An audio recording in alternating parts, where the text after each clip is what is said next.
नमस्कार मित्रांनो, मी तुकाराम सुरनर जी आर आणि योजना या यूट्यूब चॅनलमध्ये आपल्या सर्वांचं स्वागत आहे. आजच्या व्हिडिओमध्ये आपण अत्यंत महत्त्वाची माहिती पाहण्याचा प्रयत्न करणार आहोत, तो म्हणजे कर्जमाफी संदर्भातील.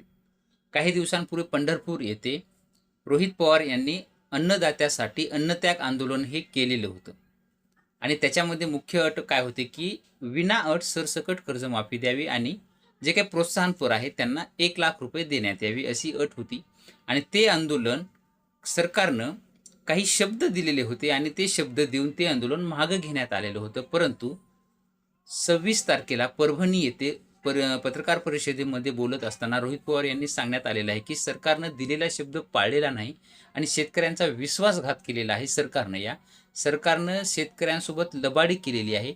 सरकारनं जी काही लबाडी वगैरे केलेली आहे त्यामुळे सरकारला विनाअट सरसकट कर्जमाफीचा निर्णय घेण्यास भाग पाडण्यासाठी सोमवारीपासून म्हणजेच 29 जून 2026 पासून छत्रपती संभाजीनगर येथे एल्गार अन्नदात्याचा हे आंदोलन करण्यात येणार आहे. विधिमंडळाचं जे काही अधिवेशन सध्या पावसाळी विधिमंडळाचं अधिवेशन सुरू आहे ते अधिवेशन संपेपर्यंत जे काही सरसकट कर्जमाफीचा निर्णय होईपर्यंत हे आंदोलन सुरूच राहील अशी माहिती सुद्धा आमदार रोहित पवार यांनी दिलेली आहे.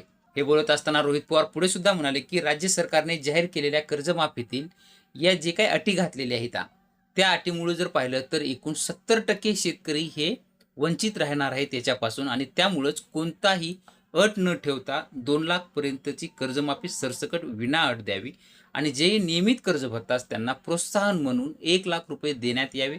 तसेच पीक विमा जी काही 1 रुपयामध्ये पीक विमा होती ती बंद केलेली आहे ती पूर्ववत करण्यात यावी आणि त्याच्यामध्ये जे काही ट्रिगर आता सध्याच्या 25 मध्ये जे काही ट्रिगर काढून टाकलेले होते ते सुद्धा ट्रिगर पूर्ववत करण्यात यावेत असं सुद्धा यावेळी ते म्हणाले. आणि त्याच्याबरोबरच शक्तिपीठाचा जे काही महामार्ग आहे तो रद्द करावा यासह विविध मागण्यांसाठी 29 जून 2026 पासून त्यांचं छत्रपती संभाजीनगर येथे क्रांती चौकामध्ये आंदोलन होणार आहे आणि त्याच आंदोलनात महाविकास आघाडीतील सर्व घटक पक्ष सहभागी होणार असल्याचे सुद्धा श्री रोहित पवार यांनी सांगितलेलं आहे. तर सर्व शेतकरी बांधवांनी ज्यांना शक्य होईल तिथल्या जवळपासचा एरिया असेल त्यांनी आपल्या या आंदोलनाला मोठ्या प्रमाणामध्ये सहभाग नोंदवावा आणि जे पात्र शेतकरी आहेत त्यांना विनाअट कर्ज द्यावे यावं आणि जे काही प्रोत्साहनपर लाभ पात्र आहेत त्यांच्यासाठी 1,00,000ची मागणी करण्यात आलेली आहे. आशा करू की आपण यांचं हे आंदोलन शेतकऱ्यांचं आंदोलन सफल व्हावं आणि अशा पद्धतीचंच हे त्यांचं पावसाळी अधिवेशन होईपर्यंत ते आंदोलन सोडणार नाहीत असं या निर्णयावर सध्या ठाम आहेत. वेळोवेळी अपडेट यांचे घेतच असतो. आपल्या चॅनलवरती नवीन असाल तर चॅनलला सबस्क्राईब करून ठेवा जेणेकरून महत्त्वाचे अपडेट तुम्हाला सारखे मिळत राहतील. भेटूया नवीन माहितीसह नवीन व्हिडिओमध्ये. धन्यवाद.